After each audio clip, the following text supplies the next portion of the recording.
Hello students, आप सबका बहुत बहुत स्वागत है आज की क्लास में। और हमारे जितने भी न्यू सब्सक्राइबर्स हैं उनका भी बहुत बहुत स्वागत है आज की क्लास में।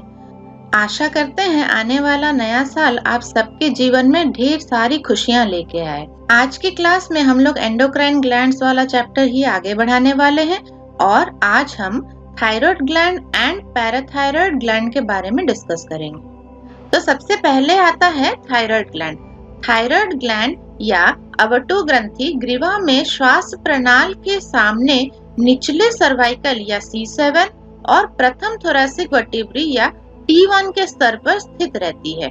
तो ये जो थायराइड ग्लैंड है ये कहाँ रहती है? ये आपके ग्रीवा में या गले में पाई जाती है और ये ट्रैकिया के सामने मौजूद होती है। और वर्टिब्रल कॉलम के साथ अगर आप इसका लेवल चेक करें तो ये C7 और T1 के लेवल पे आपको मिलेगी। तो यहाँ पे डायग्राम में भी हम लोग देख सकते हैं कि नेक रीजन में या गले में ये सामने की ओर थायराइड ग्लैंड आपको दिख रहा होगा, बटरफ्लाई शेप का होता है, तितली जैसा दिखता है ना। तो ये ट्रैकिया के सामने मौजूद रहता है आपके गले में। यह दो खंडों की बनी होती है जो स्वर यंत्र एवं श्वास प्रणाल के मध्य जंक्शन के दोनों तरफ स्थित रहती है। तो स्वर यंत्र जो आपका लैरिंक्स होता है और श्वास प्रणाल जो ट्रैकिया होती है, इन दोनों का जो जंक्शन पॉइंट होता है या मीटिंग पॉइंट होता है, यहाँ इन्हीं के दो साइड में थायराइड ग्लैंड के दोनों लोब्स मौजूद होते हैं। ये दोनों खंड थायराइड ऊतक के एक ब्रिज जिसे इस्थमस कहते हैं के द्वारा ट्रैकिया के आर पार आपस में जुड़े रहते हैं। तो ये जो दोनों लोब्स हैं ये बीच में एक इस्थमस से जुड़े होते हैं। ये जो ब्रिज जैसा आपको दिख रहा है इसको क्या बोला जाता है? इसको इस्थमस बोला जाता है। लगभग आधे मामलों में एक पिरामिडल प्रवर्ध या पिरामिडल प्रोसेस होता है जो कि इस्थमस के ऊपर की ओर फैला होता है। तो ये जो इस्थमस है इसके ऊपर कभी कभी एक पिरामिडल प्रोसेस पाया जाता है इस तरह से, है ना। तो सभी केसेस में ये नहीं पाया जाता, कुछ आधे केसेस में ये पाया जाता है। तो यहाँ पे आप लोग डायग्राम में देख सकते हैं कि थायराइड ग्लैंड के दो लोब्स होते हैं, एक राइट लोब होता है, दूसरा लेफ्ट लोब होता है और ये बीच में इस्थमस से जुड़ा होता है। इस पार्ट को इस्थमस कहा जाता है, ठीक है। और जब पीछे की ओर से आप देखेंगे तो क्या होगा, उसी थायराइड ग्लैंड के पीछे पैराथायराइड ग्लैंड्स मौजूद होती है। ये छोटी छोटी जो सर्कल्स आप देख रहे हैं ये पैराथायराइड ग्लैंड है। पैराथायराइड ग्लैंड के बारे में हम थोड़ी देर बाद पढ़ेंगे, पहले थायराइड ग्लैंड के बारे में पढ़ लेते हैं, ठीक है। यह एक अत्यधिक वाहिकीय ग्रंथि है यानी वास्कुलर ग्लैंड है, मतलब इसमें ब्लड सप्लाई बहुत ज्यादा होती है जिसका वजन लगभग 25 ग्राम के आसपास होता है तथा चारों ओर से ये एक तंतुमय कैप्सूल से घिरा होता है। तो ये जो थायराइड ग्लैंड आप देख रहे हो इस थायराइड ग्लैंड को एक कैप्सूल कवर करके रखता है, एक फाइब्रस टिश्यू से बना हुआ कैप्सूल इसके चारों ओर कवर करके रखता है, ठीक। यह ग्रंथि घनाकार उपकला या क्यूबॉइडल एपिथेलियम से बनी होती है जो अनेकों गोलाकार फॉलिकल्स बनाती हैं। तो जब आप इस ग्लैंड का सेक्शन करेंगे, अंदर से इसको माइक्रोस्कोप के नीचे देखेंगे तो आपको क्या दिखाई देगा, इस तरह के सर्कुलर फॉलिकल्स आपको दिखाई देंगे उसमें, ठीक है। तो ये जो वॉल है ये क्यूबॉइडल एपिथेलियम से बनी हुई है, ये वाली हर फॉलिकल की वॉल ऐसे ही क्यूबॉइडल एपिथेलियम से बनी होती है और ये सर्कुलर शेप में पाई जाती है। इन फॉलिकल्स में एक गाढ़ा चिपचिपा प्रोटीन पदार्थ या कॉलॉइड भरा होता है जिसमें थायराइड हार्मोन संचित रहते हैं। तो इस फॉलिकल के अंदर आप लोग देख सकते हैं ये कैविटी के अंदर ये जो लिक्विड पाया जाता है ये थोड़ा सा घना रहता है, इसको कॉलॉइड भी कहा जाता है। देखिए यहाँ पे लिखा है कॉलॉइड, ठीक है। तो ये जो कॉलॉइड है इसी में थायराइड हार्मोन्स जो होती हैं वो स्टोर होके रहती हैं। फॉलिकल्स के अंदर जो कॉलॉइड पाया जाता है उसमें थायराइड हार्मोन स्टोर होके रहती हैं और जब शरीर को थायराइड हार्मोन की जरूरत होती है तो इन्हीं फॉलिकल्स से थायराइड हार्मोन बाहर निकलता है या रिलीज होता है। थायराइड ग्लैंड दो तरह की कोशिकाओं से बना होता है, एक है आपका फॉलिकुलर और दूसरा है पैराफॉलिकुलर। तो अभी थोड़ी देर पहले मैंने आपको फॉलिकल्स दिखाए थे, है ना। तो ये फॉलिकल्स होती हैं, इसको फॉलिकुलर सेल कहा जाता है। तो फॉलिकल के चारों ओर जो सेल्स पाई जाती हैं उसको पैराफॉलिकुलर सेल्स कहा जाता है। पैरा मतलब फॉलिकल के चारों ओर, फॉलिकुलर सेल्स चारों ओर फैली हुई रहती हैं। ये थायराइड हार्मोन्स थायरोक्सिन एवं ट्राई आयोडोथायरोनिन का निर्माण करती है एवं श्रवण करती है जो शरीर की अधिकांश कोशिकाओं में चयापचय की गति को बढ़ाते हैं। तो इनमें से ये जो फॉलिकुलर सेल्स होती हैं इनमें से दो हार्मोन्स निकलते हैं। एक होता है आपका T3, दूसरा होता है T4। T3 को आप ट्राई आयोडोथायरोनिन बोलते हो और T4 को क्या बोलते हो? थायरोक्सिन बोलते हो। ठीक है, ये जो T3 T4 हार्मोन्स होती हैं ये क्या करती है, शरीर में बहुत सारे प्रकार की मेटाबॉलिज्म को अंजाम देती हैं, जैसे glucose metabolism, fat metabolism, protein metabolism. तो ये सब कराने में T3 T4 बहुत ज्यादा मदद करती हैं।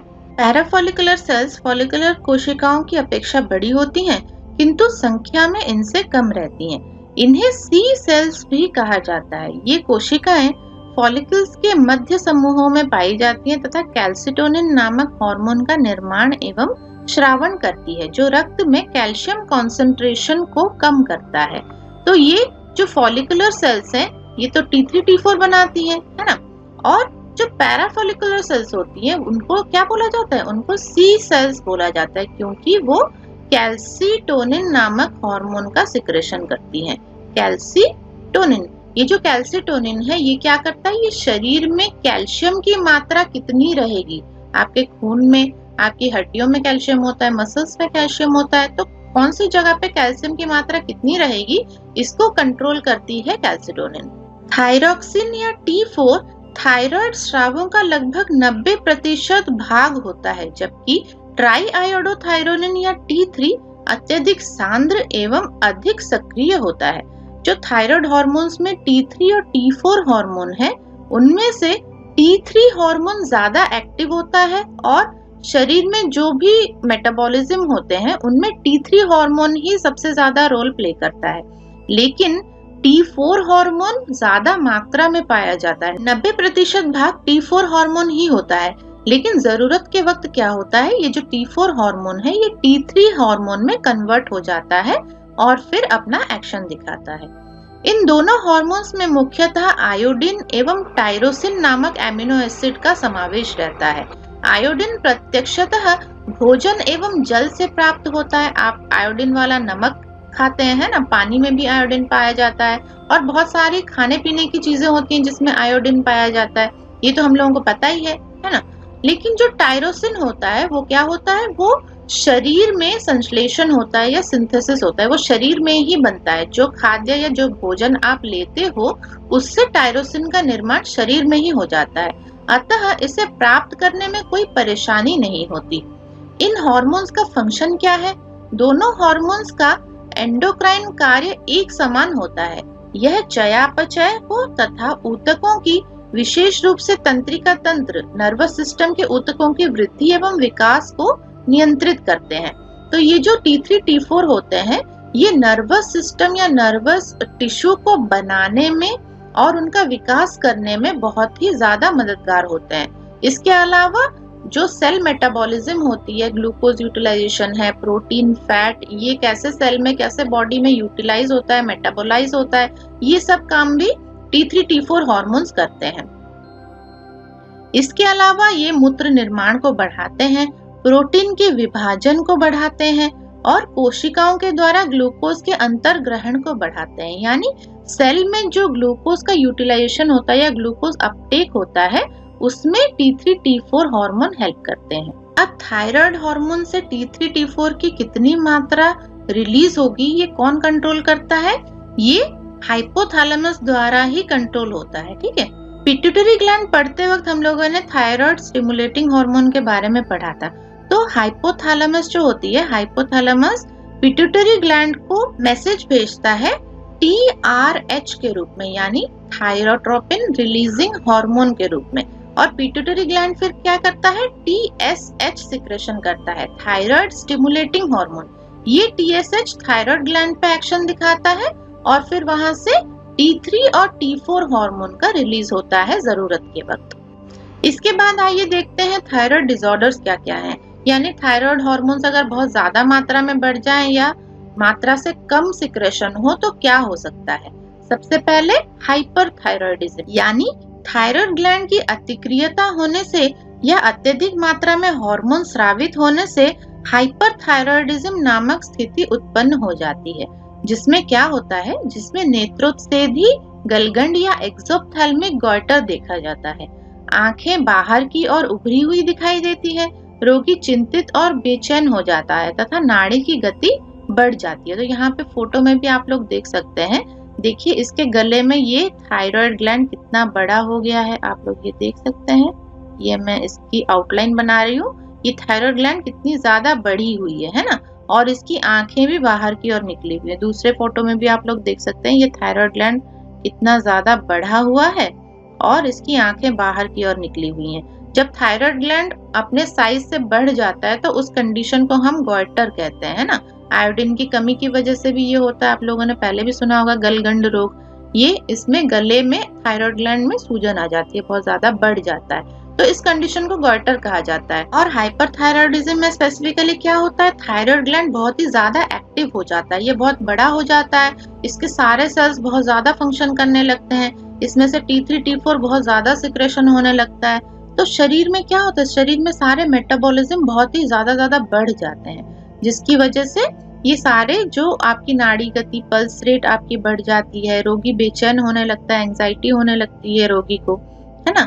और एक्सोप्थैल्मस यानी आंखें बाहर की ओर निकलने लगती हैं। त्वचा मुलायम एवं नम रहती है तथा रोगी को गर्मी अनुभव होती है, क्योंकि मेटाबॉलिज्म बढ़ गया है, शरीर में बहुत सारी प्रक्रियाएं एक साथ ही बढ़ गई हैं, इसीलिए शरीर का टेम्परेचर बहुत ज्यादा रहता है या रोगी को बहुत ज्यादा गर्मी लगती है।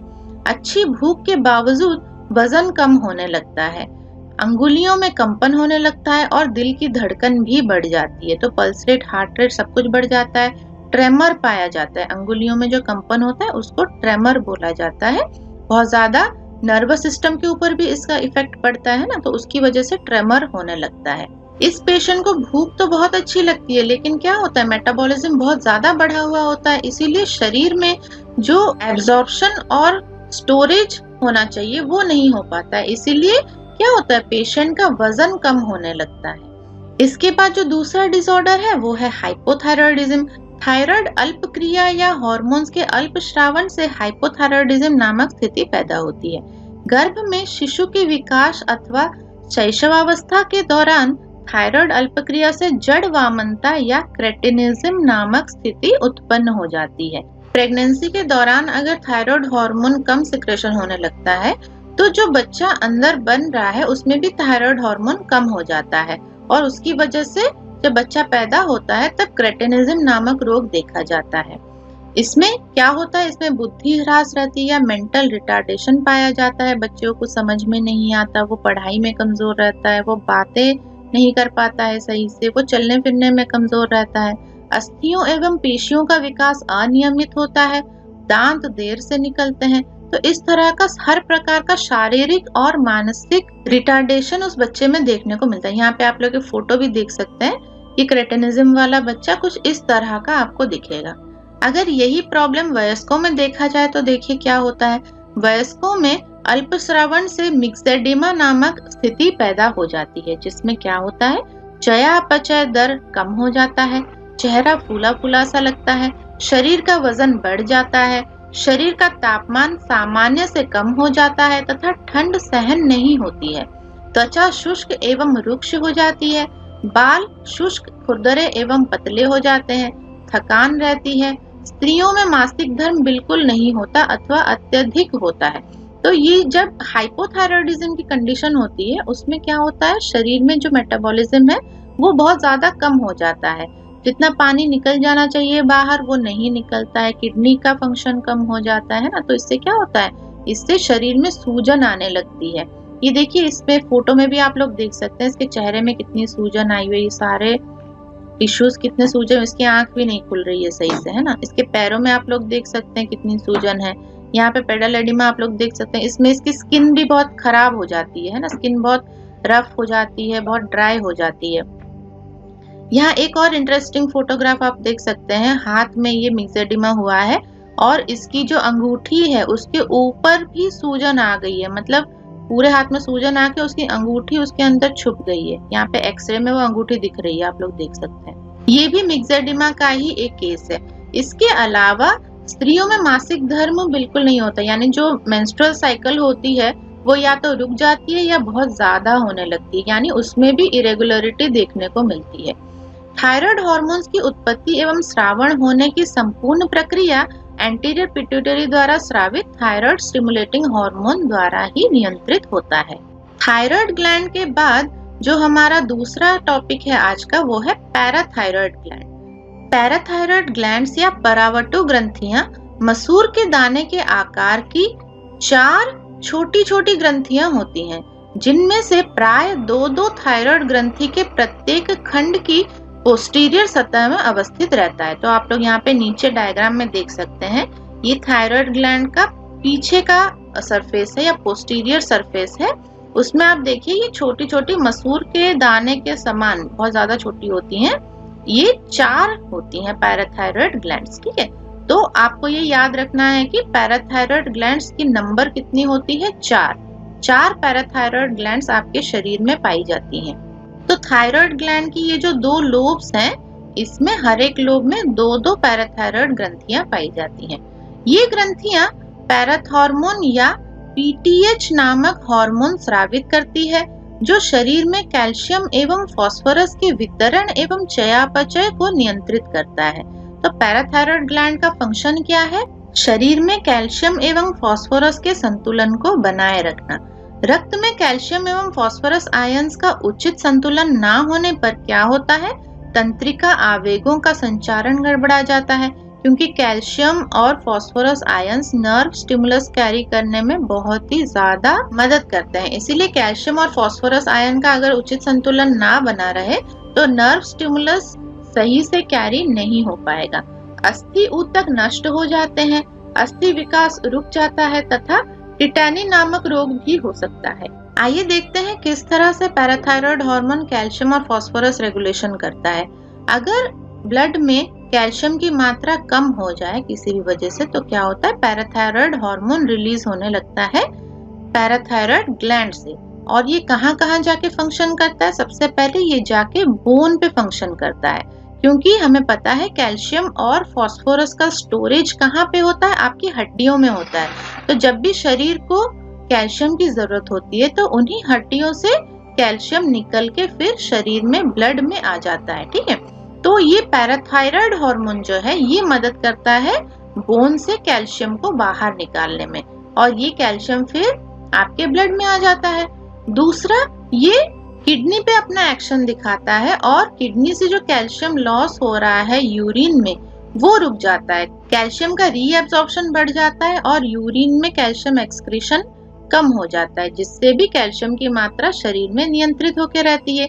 इसके अलावा विटामिन डी का सिंथेसिस होता है या किडनी से विटामिन डी रिलीज होता है, जिसकी वजह से क्या होता है? इंटेस्टाइन में आपका कैल्शियम एब्जॉर्प्शन बढ़ जाता है। जो आपकी आंत होती है जहाँ पे सारी एब्जॉर्प्शन की क्रिया होती है, जो यहाँ पे खाद्य पदार्थ आपका डाइजेशन होके जाता रहता है, उससे सारे न्यूट्रिएंट्स आपके ब्लड वेसल्स में एब्जॉर्ब हो जाते हैं। तो ये एब्जॉर्प्शन की जो प्रक्रिया होती है वो ज्यादा बढ़ जाती है और इंटेस्टाइन से ज्यादा मात्रा में कैल्शियम आयन ब्लड वेसल में एब्जॉर्प्शन होने लगता है। तो इस तरह से ब्लड में कैल्शियम का कॉन्सेंट्रेशन बढ़ जाता है और जहाँ जहाँ कैल्शियम की रिक्वायरमेंट होती है ब्लड वहाँ कैल्शियम को सही समय पे पहुंचा पाता है, जिससे जो भी फंक्शंस इसके रहते हैं नर्वस टिश्यू में स्टिमुलस कैरी करने में, तो वो सारे फंक्शंस फिर नॉर्मली होने लगते हैं। इसके बाद आइए देखते हैं पैराथायराइड डिसऑर्डर्स क्या क्या होते हैं। यानी अगर पैराथायराइड हार्मोन जो पीटीएच है वो ज्यादा मात्रा में बढ़ जाए या ज्यादा मात्रा में कम हो जाए तो क्या हो सकता है?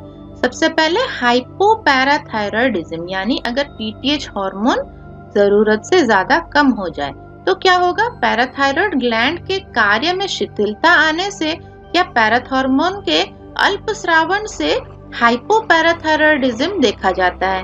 इससे रक्त में कैल्शियम की मात्रा में कमी हो जाती है, जिसको हाइपोकैल्शियमिया कहा जाता है। इसके परिणाम स्वरूप टिटैनी नामक रोग हो जाता है, जिसमें क्या होता है? पेशियां कड़ापन एवं ऐंठन होती है, श्वास की गति तीव्र हो जाती है या रेस्पिरेशन रेट आपका बढ़ जाता है, हृदय की गति बढ़ जाती है, हार्ट रेट बढ़ जाता है, ज्वर हो जाता है, फीवर होने लगता है ना। यह जटिलता थायराइड ग्रंथि की शल्य क्रिया के दौरान असावधानीवश पैराथायराइड ग्रंथि के निष्कासन के बाद भी दिखाई देता है। अगर थायराइड ग्लैंड का ऑपरेशन हुआ हो, सर्जरी हो रही हो और गलती से पैराथायराइड हार्मोन अगर कट गया है, निकल गया है, तो भी उस कंडीशन में टिटैनी नामक रोग देखा जा सकता है। बच्चों में यह रोग अधिक होता है। इस स्थिति में कैल्शियम देके उपचार किया जाता है, क्योंकि कैल्शियम का संतुलन सही से नहीं हो पाता। कैल्शियम की मात्रा रक्त में बहुत ज्यादा कम हो जाती है, और अगर कैल्शियम की मात्रा कम हो जाती है तो क्या होता है, नर्व टिश्यू जो होते हैं वो सही से काम नहीं करते हैं, मसल कॉन्ट्रैक्शन बहुत ज्यादा होने लगता है, जिसकी वजह से टिटैनी हो जाता है। या आप लोग यहाँ पे फोटो में भी देख सकते हैं, देखिए इसके हाथ की ये जो मसल्स हैं काफी अकड़ गए हैं, है ना, तो इसके फिंगर सब टेढ़े हो गए, ये हाथ अकड़ गया है। यहाँ पे भी नीचे वाले डायग्राम में भी आप देख सकते हैं ये हाथ अकड़ गए हैं, और ये सब बहुत ही, इसकी स्किन इतनी खराब हो गई है ना, ये सब काफी रूखा हो गया है। और मसल कॉन्ट्रैक्शन बढ़ने की वजह से क्या होता है, रेस्पिरेशन रेट बढ़ जाता है, हार्ट रेट बढ़ जाता है, शरीर का टेम्परेचर बढ़ जाता है, ठीक है। तो ये सारी प्रॉब्लम्स टिटैनी रोग में आप देख सकते हैं। इसके बाद हाइपर पैराथायरॉयडिज्म, पैराथायरॉयड ग्रंथियों की अतिक्रियता या पैराथॉर्मोन के अतिस्रावण की वजह से हाइपर पैराथायरॉयडिज्म देखा जाता है। इससे क्या होता है, इससे रक्त में फास्फोरस की मात्रा कम परंतु कैल्शियम की मात्रा अधिक हो जाती है। ऐसी स्थिति में अस्थियों से अधिक कैल्शियम का पुनः अवशोषण होने लगता है, जिससे रक्त में कैल्शियम की मात्रा बढ़ जाती है तथा अस्थियों में कैल्शियम की कमी होने से क्या होता है, वो छिद्रमय एवं भुरभुरी हो जाती है। यानी इस कंडीशन को क्या कहा जाता है, ऑस्टियोपोरोसिस। क्योंकि हमें पता है पैराथायरॉयड हार्मोन क्या करता है, ये बोन से कैल्शियम रिलीज करता है। अगर पैराथायरॉयड हार्मोन बहुत ज्यादा मात्रा में बढ़ गया तो क्या होगा, बोन से कैल्शियम रिलीज भी बहुत ज्यादा मात्रा में बढ़ जाएगा, और ये जो बोन्स हैं ये धीरे धीरे करके कमजोर हो जाएंगी। इस कंडीशन को ऑस्टियोपोरोसिस कहा जाता है, जिसमें ये बोन्स कमजोर हो जाती हैं और पोर युक्त हो जाती हैं या छिद्रमय हो जाती हैं। इस तरह से ये बोन्स होती है, इसमें छोटे छोटे आपको पोर्स नजर आने लगते हैं। ये क्यों होता है, क्योंकि इन जगह से कैल्शियम का रिलीज हो गया है, कैल्शियम डिजेनरेशन हो गया है, ठीक है। तो ये कैल्शियम यहाँ से निकल गया तो ये जगह खाली हो जाती है और यहाँ पे पोर क्रिएट हो जाता है, और ये अस्थि बहुत ही आसानी से टूट जाती है। कैल्शियम की वृद्धि से पेशियों और तंत्रिका उत्तेजनशीलता कम हो जाती है, पेशियों में स्फूर्ति भी कम हो जाती है। तो जो हमारे मसल कॉन्ट्रैक्शन है उसमें कमी आ जाती है, नर्वस टिश्यू में जो स्टिमुलस कैरिंग कैपेसिटी होती है वो भी कम हो जाता है, ठीक है। तो बॉडी में ऑल टोटल क्या होता है, एक आलस्य सा आ जाता है और स्फूर्ति इसकी कम हो जाती है। मूत्र में फास्फोरस तथा कैल्शियम निकलने लगते हैं तथा गुर्दों में पथरियां बनने लगती हैं, ठीक है। तो कैल्शियम बहुत ज्यादा जब ब्लड में बढ़ जाएगा तो क्या होगा, ये फिर फाइनली किडनी में जाएगा फिल्ट्रेशन होने के लिए, और फिल्ट्रेशन के दौरान क्या होगा, किडनी में ये कैल्शियम और फास्फोरस डिपॉजिट होता रहेगा नेफ्रॉन्स में, और पानी बाहर निकल जाएगा, और ये धीरे धीरे चल के आगे स्टोन बन जाएंगी या कैलकुली बन जाएंगी। तो गुर्दों में जो पथरी बनती है उसका एक कारण हाइपर पैराथायरॉयडिज्म भी हो सकता है। यानी अगर हाइपर पैराथायरॉयडिज्म की वजह से कैल्शियम की मात्रा बहुत ज्यादा बढ़ जाती है खून में, तो ये कैल्शियम जाके गुर्दों में डिपॉजिट होने लगता है या जमा होने लगता है, और धीरे धीरे वहां पे पथरियां बनने लगती है, पथरी छोटी पथरी बड़ी होने लगती है, ठीक है। तो रेनल कैलकुली वहां पे पैदा हो जाती है। तो बच्चों आज हम लोगों ने थायराइड ग्लैंड और पैराथायरॉयड ग्लैंड के बारे में पढ़ा। थायराइड ग्लैंड के पीछे ही पैराथायरॉयड ग्लैंड्स होती हैं जो 4 होती हैं, है ना। थायराइड ग्लैंड के दोनों लोब्स में 2-2 पैराथायरॉयड ग्लैंड्स पाई जाती हैं। इनसे कौन कौन से हार्मोन्स रिलीज होते हैं, उनका नॉर्मल फंक्शन क्या होता है, उनकी वृद्धि और ह्रास से होने वाली बीमारियां क्या क्या होती हैं, ये भी हम लोगों ने पढ़ा। इसके आगे के जो ग्लैंड्स हमारे शरीर में पाए जाते हैं उसके बारे में हम नेक्स्ट क्लास में पढ़ेंगे। तब तक आप लोग हमारा चैनल जरूर सब्सक्राइब कर लीजिएगा और बेल आइकन जरूर दबाइएगा। इससे क्या होगा, इससे जब भी क्लासेस अपलोड की जाएंगी वो आपके पास डायरेक्टली नोटिफिकेशन आ जाएंगी। फिलहाल आज के लिए इतना ही, फिर मिलेंगे नेक्स्ट क्लास।